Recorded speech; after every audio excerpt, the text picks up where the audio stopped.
বন্ধুরা কেমন আছেন সবাই? আশা করি সবাই ভালো আছেন। টেকনিক্যাল সলিউশন ভিডিও আজকে ভিডিওতে সবাইকে স্বাগতম। তো এখানে আমরা আজকে দেখব পেওনারের কার্ড সেকশনে যে অপশনগুলো আছে সেগুলো আপনারা এখানে দেখতে পাচ্ছেন।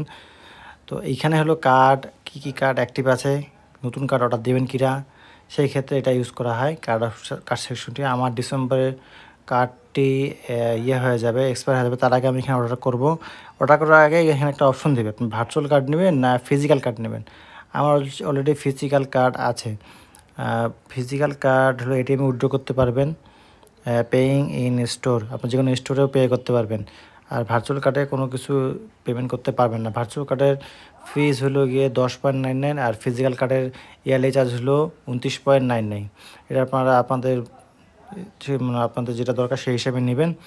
এবং কার্ডের কারেন্সি নেক্সট করলে কারেন্সি এখানে আছে। আমার অলরেডি ইউএসডি কার্ড আছে দেখে আমার কারেন্সি দেখাচ্ছে না। আমি যদি এখানে আবার এডিটে ক্লিক করি, ফিজিক্যালে ক্লিক করি, নেক্সটে ক্লিক করি, আমার কিন্তু ইউএসের ইউএসডি কারেন্সি আসবে না।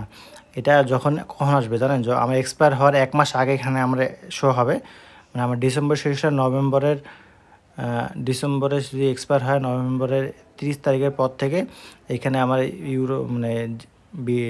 ইউএসডি কারেন্সি শো হবে। তবে shipping address, shipping method, free shipping দিতে পারেন, আপনারা ডিএচএল দেবেন না, এক্সট্রা ফি কাটবে। এটা হলো কার্ডের ক্ষেত্রে আপনারা করতে পারেন।